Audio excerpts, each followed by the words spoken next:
Well, hi, everyone, and welcome to the lineup. Today is March the 21st, 2024. I'm Barry Stagner and really looking forward to our program this evening. I know you'll be blessed and encouraged as we have a very, very dear friend and special guest with us this evening, Amir Tsarfati, a founder and president of Behold Israel Ministries, and really look forward to the insights that he's going to bring us regarding what's going on with the nation of Israel. And Amir, welcome to the lineup. Shalom, Barry. Thank you very much. I'm excited to be Shalom. here. Good to see you. And a couple of things I wanted to just maybe chat about for a moment before we jump in. One of them is, I know we all appreciate the updates on Connect and what's going on there, but maybe you could share the overall vision with this on the ground facility there in Israel and what the Lord has laid on your heart to do. Yeah. So I think the first time I ever talked about Connect was at your church when we first gathered in your new building, and we Yes. had a sit down talk. And you asked me, and during that time, I mentioned that I sensed that something big is going to happen, and I think that there's a need for me to be in Israel in 2024 and have my base here. And this is exactly what I've been doing. I am in the country. We're building our center here. We named it Connect because it's aimed to connect the people of Israel with the Bible, the people around the world with Israel, the news with the Bible. It's all about basically making sense of the crazy thing that is going on here all around the world, and especially in this part of the world. And I'm extremely excited because Connect is going to not only connect me with the country and also bring a better quality broadcasts. It'll also, for the first time since we began this ministry, it'll allow me to have a physical location to teach in person groups from around the world as well as Israeli believers. And so we're very much excited about that. Within few weeks, it will be done, ready, and we hope to launch the place in mid-May of 2024. Wonderful. Can't wait. Can't wait to see it. So Yes. excited for you and what God has laid on your heart. And, as you mentioned a minute ago, I thought it was interesting because we talked about this several times as we were traveling together in 2023 about what the Lord had laid on your heart. And I think it's just not just about Connect, but about being in Israel during that year, as you had used, terms like ominous and things like that, concerning what was coming in Israel. And then lo and behold, October 7th, everything changed for your country and for the Jewish people around the world, really. And it's pretty amazing that God Yeah. cares enough about us to give us insight well in advance to do what He told you to do and to Exactly. stay home. Yeah. And, it's a new era for me, also for the family, even for the church that I'm part of here. No one is used to see me that all that long. And the good thing, though, is that I do believe the urgency of teaching on mostly Bible prophecy, because there's so much despair and so much confusion, especially after October 7th. I mean, people are hurting. How could that happen? And so, the only hope that this nation has is the Messiah. The only hope is for peace is when the Prince of Peace will come. Until then, we're going to see even worse things than what happened on October 7th. So it's important that we are going to have a place that we can actually communicate that to the locals as well as to the world. And Barry, it's not only about Israel. It's the body of Christ is under heavy attack of sensationalism and confusion and deception, and it's part of what I believe I'm called to do. And I'm not loved and appreciated for that, because it's not an easy thing to sometimes burst the bubble and But at the same time, you know, we need to stick with the important things and let the fluff go away. Yeah, the discouragement and despair and the things that you mentioned. I watched a video clip earlier, and I wanted to ask you about this also, where there was a lady from one of the many Instagram Israeli pages, that are supportive of the nation and the Jewish people around the world, and she was talking in a word of encouragement to Jewish listeners, especially those in Israel. And I wanted to ask you exactly, knowing, and we talked a little bit about this last time that you were on, how discouraging it is to see the world turn against an entire nation that you were born into, and that God has a very clear plan for in the last days. How important is it for the Jewish people, believers in Christ or Yeshua and otherwise, to have the support of individual Christians and people around the world? I mean, is that something that matters to Oh, the people of the nation? oh yeah, it matters so much. Look, Barry, we are under an enormous attack of deception in levels that I'm kind of familiar with, but most of the Israelis are not. And you have to understand that Israel has been engaged in an effort as a nation to be like the rest of the world, to be accepted by the rest of the world, to be a nation among the nations of the world. The liberals were always trying to hide their Jewish identity in order not to be different. And they were pushing progressive liberal agenda just because we're, part of the whole world. And October 7 comes, horrific things happen. These events happen in the physical location where the most progressive liberal Jews live. It happens in a music festival that is projecting peace and love and all of that.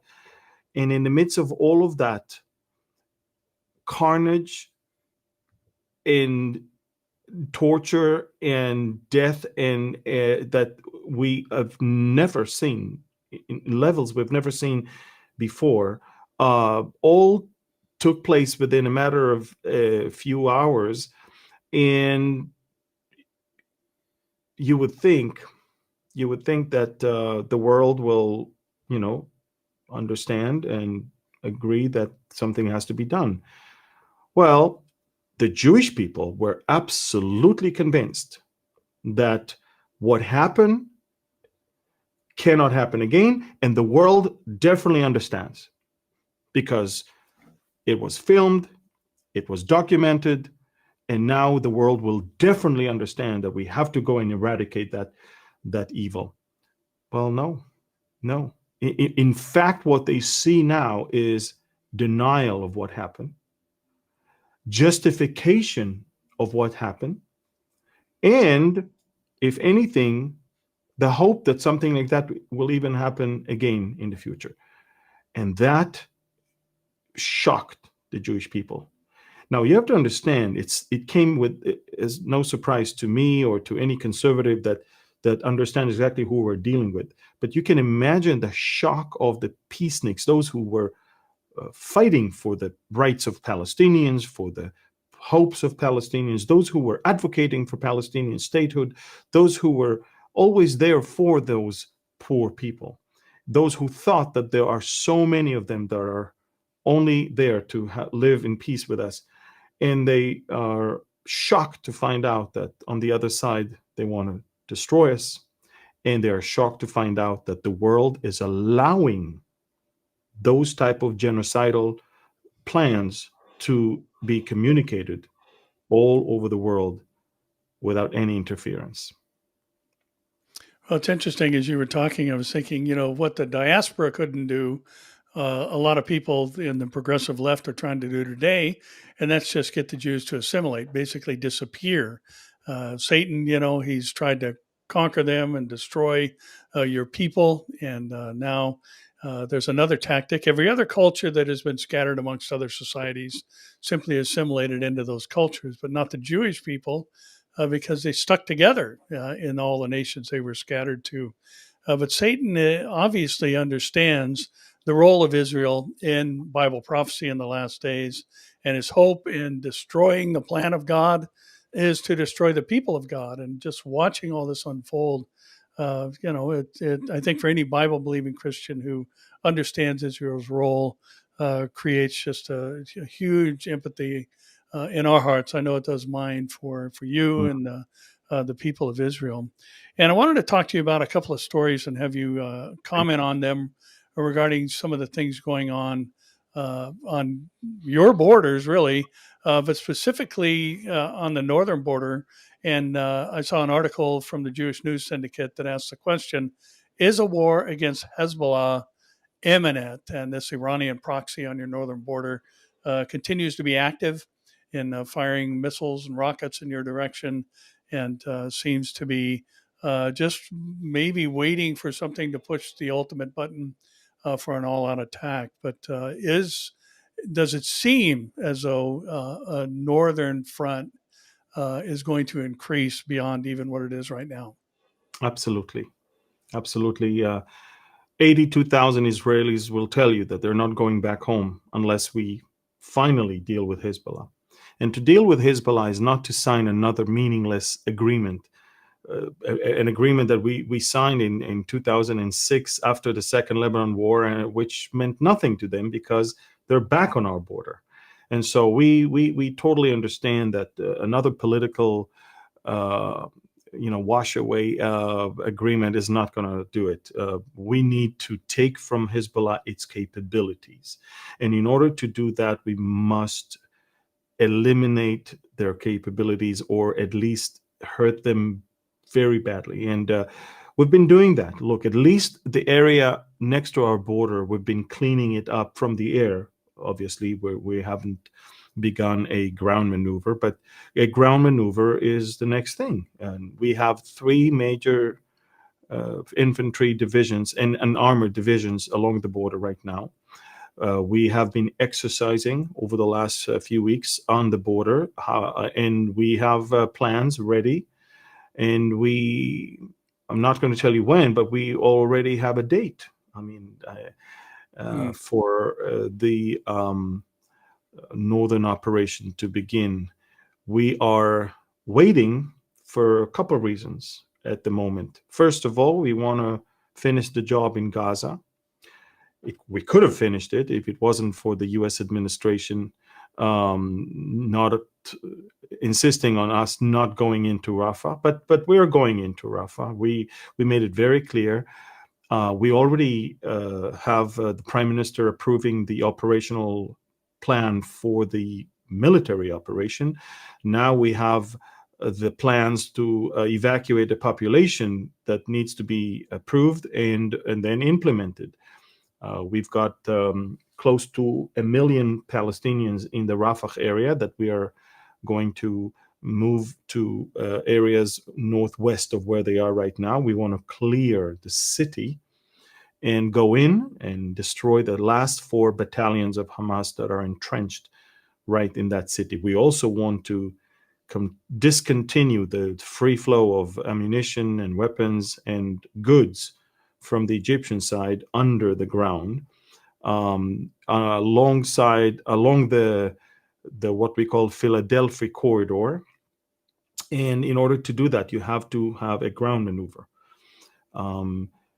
People don't understand that whatever is above the ground in Gaza is about 40% of our problem. 60% of our problem in Gaza is not above the ground, it's under the ground. Right. And so we need, in order to get there, you can't do it from the air. You have to go and you have to send your troops into those tunnels and then make sure that we destroy them after we map them and make sure that we find whatever we need over there. And so, again, don't forget, Barry, we have still 135 hostages that are there, of which I believe at least 50 are still alive. So we want to bring the dead bodies to be buried, and we want to bring the living hostages back home. And in order to do that, you cannot just drop bombs everywhere in Rafah. We believe we know where they are, by the way. we believe we know where the leadership is of Hamas as well. And this is why we're very careful in how we do things and what we do. And so this is unlike any other war we ever fought. By the way, it's already the second longest war in Israel's history. It's only second to the War of Independence. But we're already longer than any other war we fought since. And I will also tell you that we are looking into 2 years of cleaning up in Gaza. Neglection of 20 years cannot be solved and dealt with in just a few months. And one of the proofs to that is that we were in the Shifa hospital a few months ago, and now we had to go back because they're still around. They're under the ground. They're assimilating in the civilian population, and it takes time to clean up. And they were completely shocked that we got back to the hospital, and this time without any resistance. I mean, within 20 minutes we were there, surrounded the place, and they were trapped. And we called them out, and 90 terrorists were killed and 350 were taken, arrested. In fact, the hospital, not only that it was a place for terrorists, but right now the Israeli army has a whole corridor in the Shifa hospital where we are interrogating those whom we captured on the spot. And they give us valuable, this is a gold mine, because these are the terrorists that already survived 165 days. So then we don't care about what you know from the first week of the war. It's not valid anymore. But we care about what you know about the leaders of Hamas and how they managed to escape now. So a gold mine is there, and so we have a lot to do. We are doing it, and we will continue to do that. The northern front will be dealt with, and so other fronts as well. Well, we hear a lot of comments from the negative side, regarding a humanitarian crisis and all that. And I think one of the things that the world just turns a blind eye to is all the efforts that the IDF makes to give advance notice to vacate areas where there's going to be either an air or ground assault. And yet this seems to be just overlooked by obviously as you call them, the Medianites. And there's just an indifference to all these efforts that are unprecedented in the history of war. People just don't do what the Israelis have done. And so, surprise is one of the key elements of any battle, and gaining the upper hand over your adversary. And yet you guys have been careful and cautious and alerting the civilian population, and yet the world, that's all they want to talk about is a humanitarian crisis. And yet, like you're talking about with this hospital, I've seen some of the pictures you posted and watched other videos about caches of weapons that are found inside of homes, and the things going on at the hospital as well as other places where they're basically terrorist headquarters or strongholds, or even like an armament depot inside of somebody's house. Where is the United Nations? Where is the World Health Organization? Where's the International Red Cross? We just proved to the whole world then, but even more so now, this is a headquarters for terrorists. It's not a hospital. They were shooting at us from patients' rooms in a hospital. And so, look, we are engaged in a three-dimensional war. It's a war above the ground, it's a war under the ground, and it's a war in the airwaves and the media. And it's nice if you make advancement on above the ground or under the ground, but if you're losing the media one and the international pressure is mounting, and then you don't get munitions and you don't get help, nobody wants to sell you. I mean, I'll give you a secret, Barry, but many of our good friends are not selling us TNT right now because Russia is threatening them not to sell. We are dealing with a situation where we need to be very careful on how much we use our ammunition. And it's not look, we have quite a few challenges here. And again, the media is out there to blow up things out of proportion in order to apply pressure, so it will be translated in real help on the ground that we will not get anymore. But guess what? Guess what? They're going to lose, and we're going to win, because we know the end of the book, don't we? Yeah, that's right. There you go. Yeah, you had something interesting happen down by Eilat that was, according to Times of Israel and other papers, a first. Maybe you can talk about what happened down there. Well, we are subjected not only to attacks from Lebanon, but also from the Houthis in Yemen, as well as from pro-Iranian militias, or what they call the resistance, in Iraq and Syria. And they're using missiles and they're using drones. And so one of those missiles we believe, from Yemen, because it came from the Red Sea, landed north of Eilat in an open space, in an area where we have cameras that are monitoring animals and the movement of animals in that region. So that's how we captured that footage that I posted on Telegram. It didn't hurt anyone. That's why there was no alert that was activated, because we could calculate that it's not going to fall on populated area. But this is what we deal with. We have literally rockets and drones flying from the south, from the southeast, from the southwest, from the northeast, and from the north. And the only area rockets are not flying towards Israel from is the Mediterranean Sea. But from every other direction, rockets and drones are flying, and we are so they're testing our systems, and we are testing our systems as well. And we are finding solutions. It's a fact that hundreds of missiles and drones flew at Israel from all directions, and yet nothing from Syria, Iraq, or Yemen hit or hurt anyone. So, I mean, it says a lot. We are definitely watching an effort of the Iranian proxies to attract the attention and efforts in order to let Iran buy time to do what Iran wants to do when it comes to the nuclear program over there. And that's what they wanted. They wanted Hezbollah to not only keep us busy before, but in case Israel is going to attack in Iran, Hezbollah is the one to punish us from the north. So let's put it this way. It's not really working for them, And as I said before, the Iranians were very surprised on October 7th, very surprised. And they also were pretty angry with Hamas, because Hamas did not coordinate with the Iranians the day.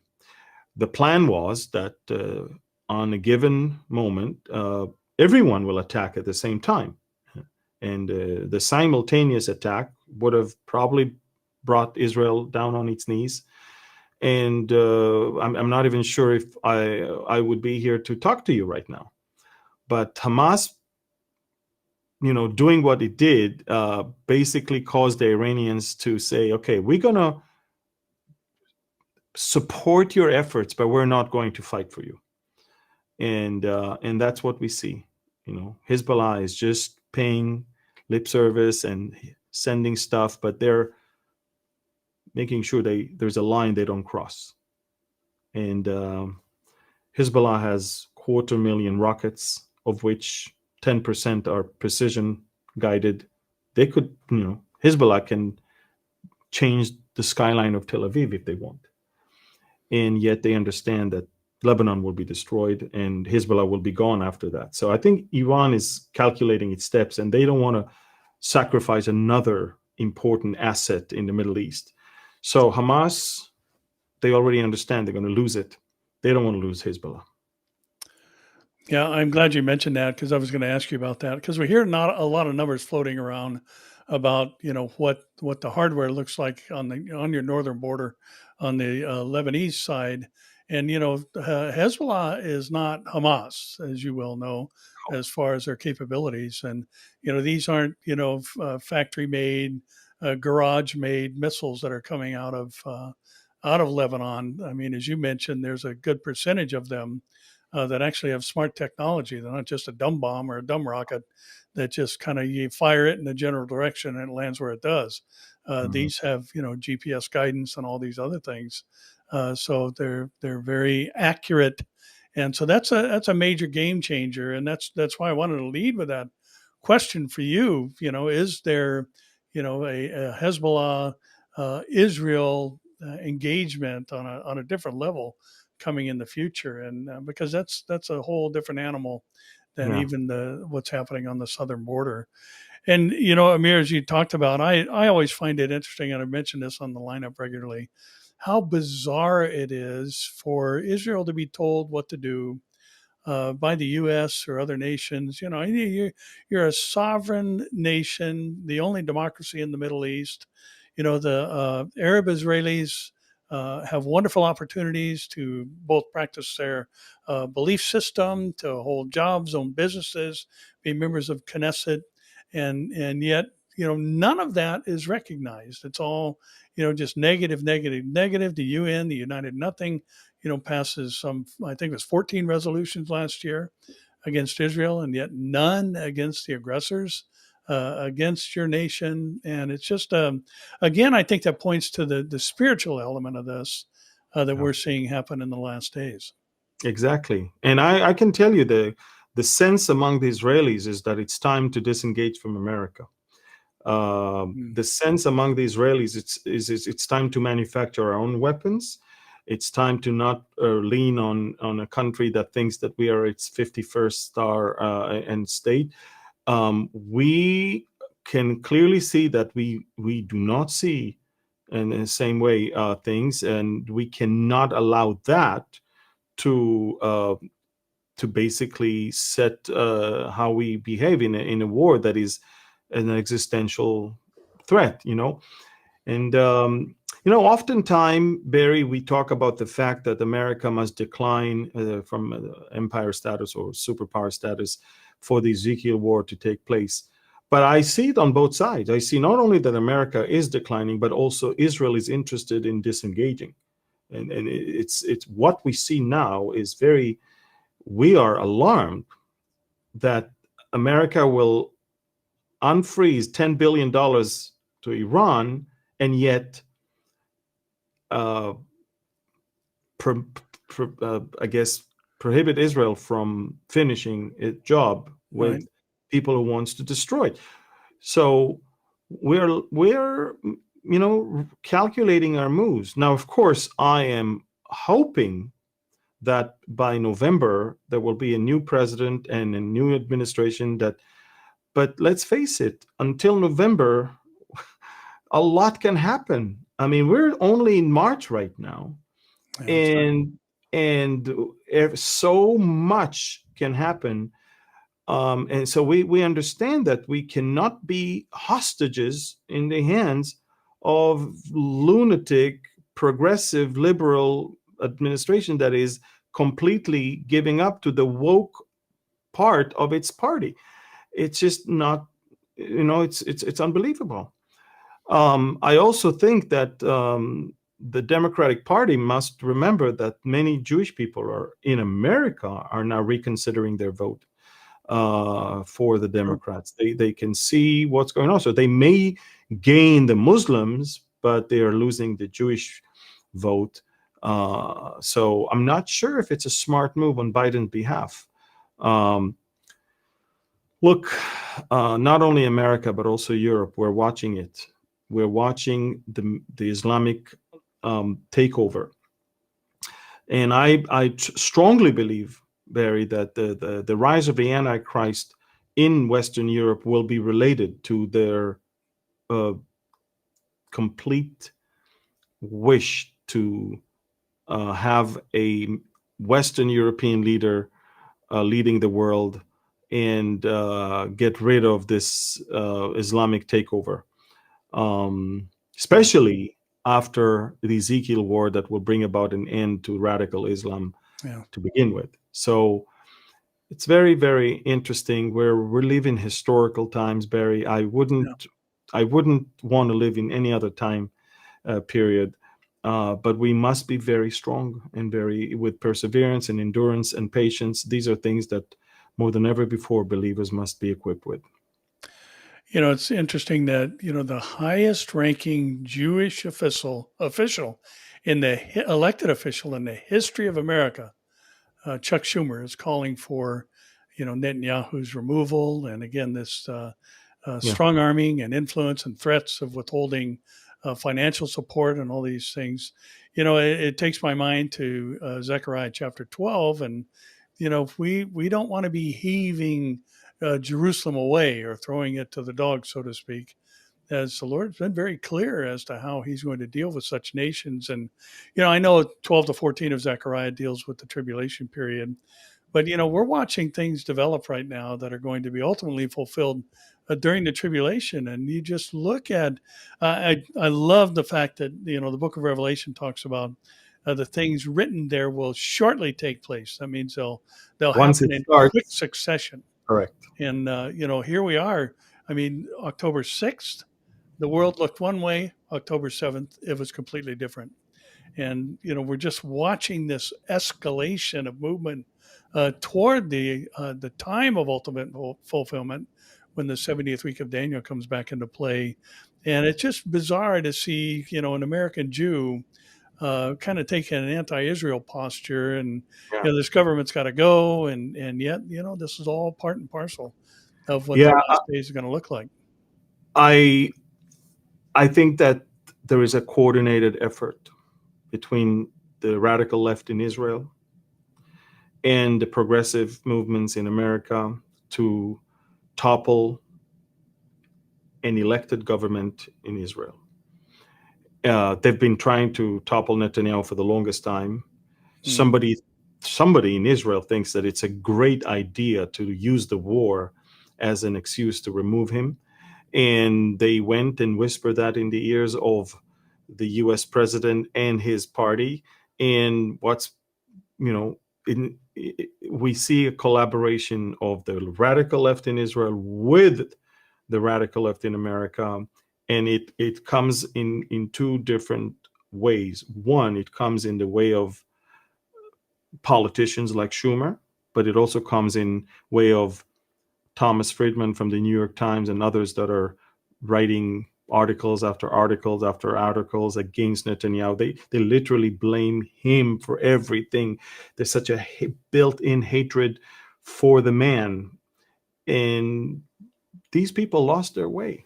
They lost their way. I mean, October 7th, if there is one person that you cannot blame October 7th on, is Netanyahu. Everyone else, all those radical, liberal, left-wing people that are now shouting to remove Netanyahu, they are the people behind it, because they're the people who told everyone that Hamas is deterred, that nothing's going to happen, and lo and behold, look what happened. They're the people who've been selling us this crazy, crazy, crazy illusion on the need for a Palestinian state. And look what the Palestinians want. They're the ones that are seeing blood rivers flowing, and they are not confused. They still are heading towards that wall. So look, the Israelis are not stupid. They can see that. They can see through that. And I'm not saying that Netanyahu will survive this, because look, October 7th is epic, and probably most of the government and the military leadership will be gone after the war. But he will not be removed before. He will not be toppled. He will not be kicked out. It will be democratic elections that will be held, whether it's next year or the year after.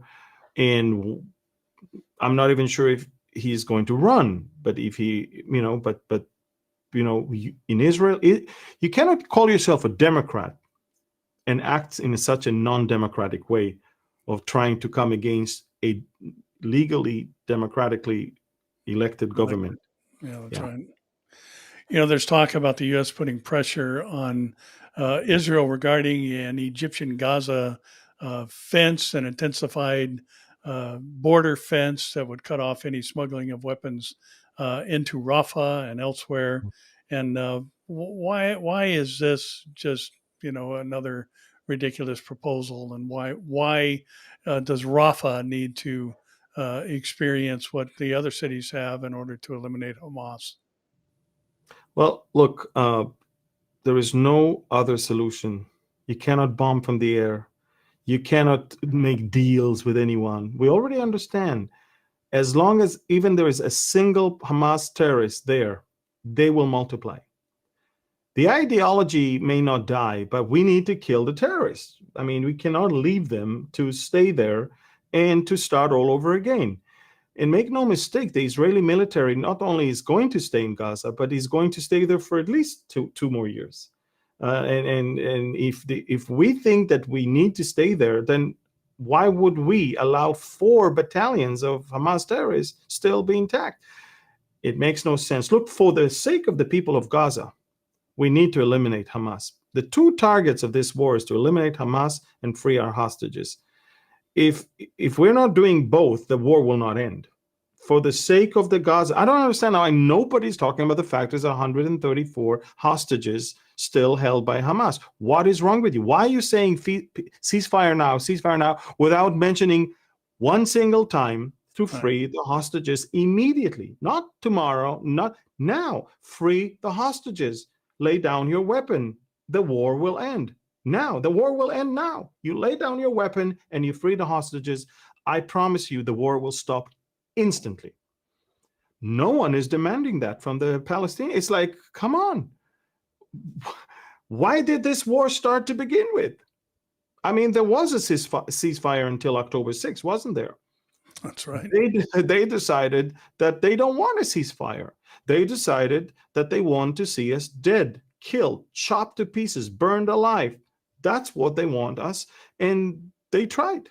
And, 1,200 innocent people of civilians died, and, other hundreds of soldiers died and that day. And we will not forget that.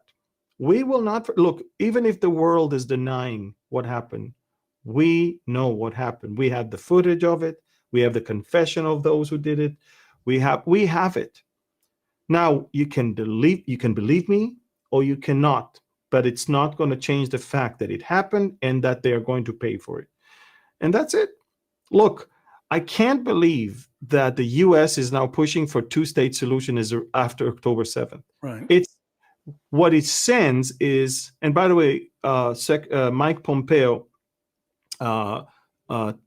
today basically tweeted the following thing, in which I agree with him full-heartedly. He said, establishing a Palestinian state in response to the October 7th massacre would be a clear reward for terrorism. That's right. All over the world, any resistance movement will know that if you want to get your independence, go and rape and behead and burn alive and kill, and you'll get it. That's it. It's not going to happen. If there was some sympathy or some tendency towards maybe entertaining in our minds a Palestinian state, it's gone. The Israelis are not there anymore. The Israelis understand the only thing the Palestinians want is not to live next to me, but live instead of me. It's not for nothing that they chant from the river to the sea. What is it between the river and the sea? The state of Israel. Right. From the river to the sea, Palestine will be free. They don't look at the West Bank or Gaza. They look at Israel. That's what they want.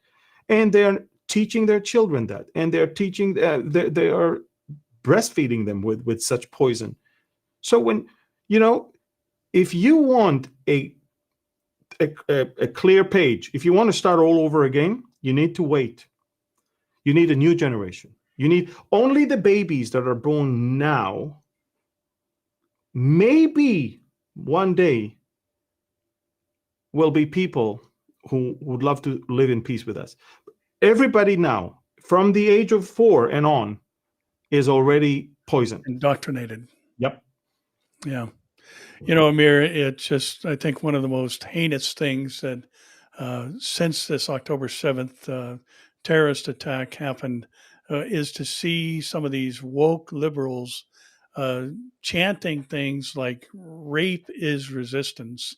Mm-hmm. And just, the mindset today is beyond bizarre. And, it reminds me of what Paul was talking about, the time coming of strong delusion. And what a delusional thing to say. And delusion is driving much of what we're hearing and seeing today regarding some of these pressures that are being put on you as a nation. It's like you were just saying, it doesn't make sense. The Palestinians don't want a two-state solution. They want a one-state solution, and that is the state of Palestine and no Israel. And yet all of this is ignored, just because Satan hates Israel and wants to see the destruction of the Jewish people. So, again, we're living in times that, as you said, I agree. I am so thankful to be alive right now. We have more reason for confidence in the Word of God than any generation before us since the time that Jesus himself walked the earth as the Word of God. I mean, we're watching prophecies and precursors to fulfillment of prophecy happening all around us. And yet, as you mentioned at the start of the program, and I wanted to talk to you about this because we chatted a little bit, texting back and forth a couple of days ago about sensationalism in the last days. And, we're watching so many things happen that are valid, that are biblical, or at least pointing to biblical fulfillments down the road during the 70th week of Daniel. And yet people are going over the moon about the moon and, solar eclipse and all these other things. And here we are, we've got this whole thing, the blood moon phenomenon presenting itself again in these last days, and where you've got a total solar eclipse that's going to pass through a portion of the Midwest of the United States. And there's all types of chatter out there about this being a prophetic sign. Well, I know personally people who left faith after the tetrad of the blood moons when nothing happened, and they were told that it's significant, it's huge. And to some degree, there was a hint that the rapture might even take place because the tribulation is about to start. And people were disappointed to the point that they just walked away from faith. Yeah. And I've seen that more than once. And just as I came against the blood moons as a sign for a rapture now, or the tribulation beginning now, and later on in the September 2017 Revelation 12 sign in the skies, I came against that as well. Look, I'm not against the word of God being fulfilled. And that's what people need to understand. I'm against the wrong teaching of it and the misleading that is coming with it and the deception. And I'm telling people, look, if you take things out of context, you will always be disappointed because it will never happen. It will not be the way you want it to be. Yes, I also want to be raptured now. In fact, I wish the rapture will take place in a second. And by the way, it can. By the way, it can. You see, the thing is, I don't need to wait for a solar eclipse for the rapture to take place. I don't think we need to wait for that. I think God is fully capable to take us now, and biblically, it will fit perfectly to what we know from. If Paul's thought that it can happen in his lifetime, how much more we can and allow to think that it can happen at any given moment right now. And to put a notion that a solar eclipse, and by the way, those eclipses happen all the time, every few years, and to say that this is it, A, it's not true, and B, it makes us look horrible in the eyes of the world, because every time we come up with stuff like that and nothing happens, everybody's laughing at us. And 3, it causes many believers to be confused, angry, disappointed, and to some degree, sometimes people walk away from faith. And I I said that then, and I say that it again now. What Jesus talked about in Luke 21, what Daniel, what Joel, what Revelation talked about, these are things that will take place during the tribulation. I'm not against. I know there will be signs in the heavens. I know things will. I Right. know that the sun will darken. I know that the moon will look like blood, and all that. All of these things will take place. I'm Hmm. not against it. I don't deny it. I just know that scripturally they will be part of the tribulation. And if I am a pre-tribulation rapture believer, I am not going to be here to see those things. That's right. So you're basically forcing me to say that if I'm not to be here during the tribulation, and these events are events of the tribulation, then on April 8th, the tribulation must already happen, which means that I must be raptured before April 8th, which is date setting, which, that is wrong to That's right. begin with. And so what happens is by April 9, people will see that they're still here, A, and that the tribulation hasn't begun because the Antichrist is not even here Yeah. yet to rule. Maybe he was born, maybe he's around us, but he's not yet revealed. So all of these things, it makes me sad more than anything else. Makes me sad because here we are. We both of us, by the way, Barry, we dedicate our life to teach people on Bible prophecy so they will not fall into this. So That's they right. will not be confused. They will not be deceived. They will not be, but we want to encourage them, not to discourage them, not to bring them down, but to, you know, and sometimes we're the bearers of bad news. Sometimes we're the ones that say, you know what? That's not true. It's not Right. true. Yeah, Amir, what you said is so important because not only does it um, discourage people, it discredits the message. And Exactly. when you're talking about, well, this is going to happen in the future, that's going to happen in the future, and you start talking about things that clearly show themselves to be unrelated to what supposedly is prophetic, then who's going to believe that some guy's going to rise up out of the revived Roman Empire and deceive the whole world and cause the world to take a mark? And then, I mean, it just, to say nothing of what it does to the gospel. And we look like a bunch of kooks when we say kooky things. And, the whole of the message gets discredited. And that's why it's just so important to stick to the facts. And, I've said this before and I'll say it again. The Bible is sensational enough. It doesn't Correct. need us to add clickbait or anything else to it to communicate something that's just divine in nature and Yeah. supernatural. And Amir, we've got a couple opportunities coming up, and I'm looking forward to it. We had such a wonderful time on the Alaska cruise. Actually, I was speaking somewhere last Friday night, and the couple that sat next to me was on the Alaska cruise and is Mhm. booked for the Mediterranean cruise. And we've got some great opportunities coming up later in the year, and looking forward to that. And there's not only are we going to be moving through as we have in the past, revealing Revelation and teaching the book of Revelation in its entirety in a short span of time, but now on what's the May date for discovering Daniel? I think May 4th. May 4th. Yeah, I just received yesterday from Harvest the copy of the actual book I love it. and of the workbook that is coming with it. Uh, And I'm so excited. I mean, it looks great, and of course, as you can see, it is very similar uh, um, to the I guess Revealing Revelation. revealing Yeah. Revelation. Yeah, it's the Yeah. so I'm very excited about that, and more so to teach it with you on both the Mediterranean cruise in October and next January in the cruise to the Caribbeans.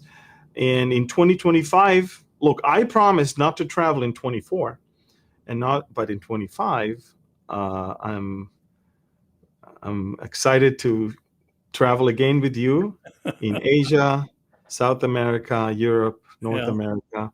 So get ready. Yeah. It's been, and I told you this.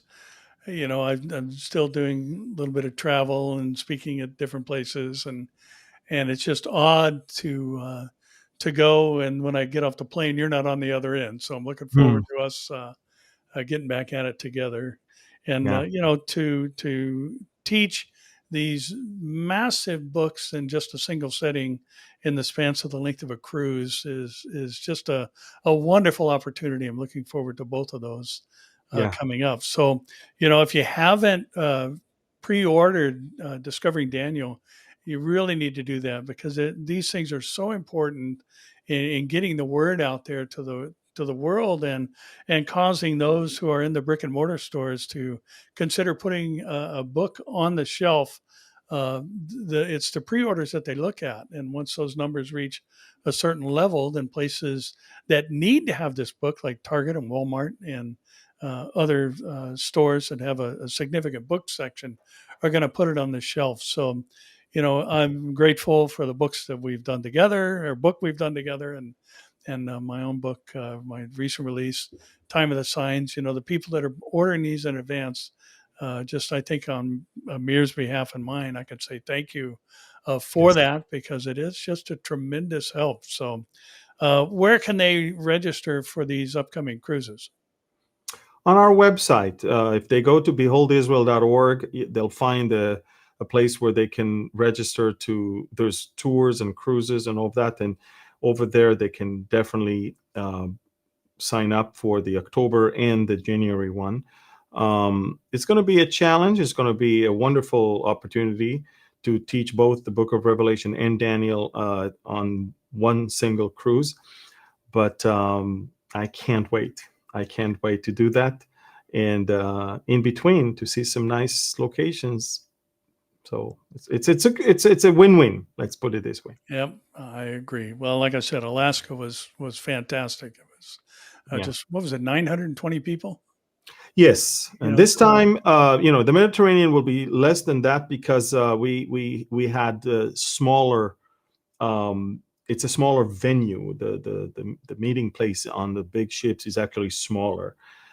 So we took less than that, probably about 500 or 500 or maybe 600 people. yeah, But it's okay. We yeah, don't. it is. Yeah. I was thinking back to when we were on the Alaska cruise. The whole ship was talking about what is going on with this big long line of people. And one of the funny things was that the line of people waiting to get into the theater for the teaching sessions went through the casino. And Exactly. here's all these on fire believers talking to people in the casino about the Lord, and it was just a Exactly. fabulous opportunity, a witnessing opportunity as well. So I'm looking forward to that. I don't think the casino really appreciated us. No, but at least the people there heard that multiple conversations, and it was wonderful. yeah, they did.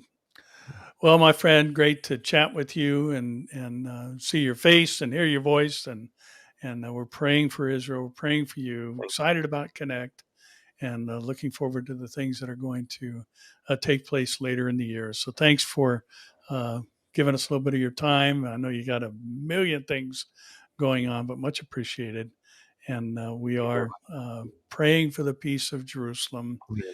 and praying for the Prince of Peace to make himself known amongst the Amen. Jewish people. So thanks for joining us, and we'll talk to Thank you you very much. again God bless. soon. Shalom. Shalom. Well, that's it for this week. And, be praying for Amir and the nation of Israel as God has obviously brought the people back for the purpose of fulfilling the 70th week of Daniel and all those other things. And we are so privileged to be alive right now and watch these things happen. So I hope you were encouraged this week. And, I think we have a responsibility to those who are out there around us who are chanting foolish things. And, I just watched interview after interview where someone, is asked a question: what river, what sea?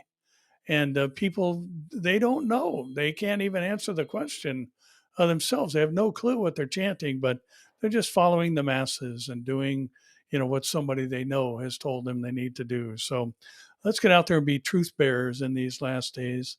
And, Jesus is coming soon. I don't, some say you should never say soon, but, we're deep into the generation that will not pass away.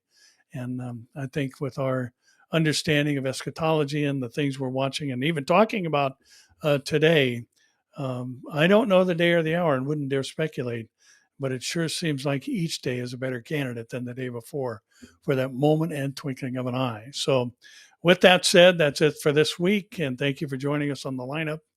And we'll see you here, there, or in the air. God bless.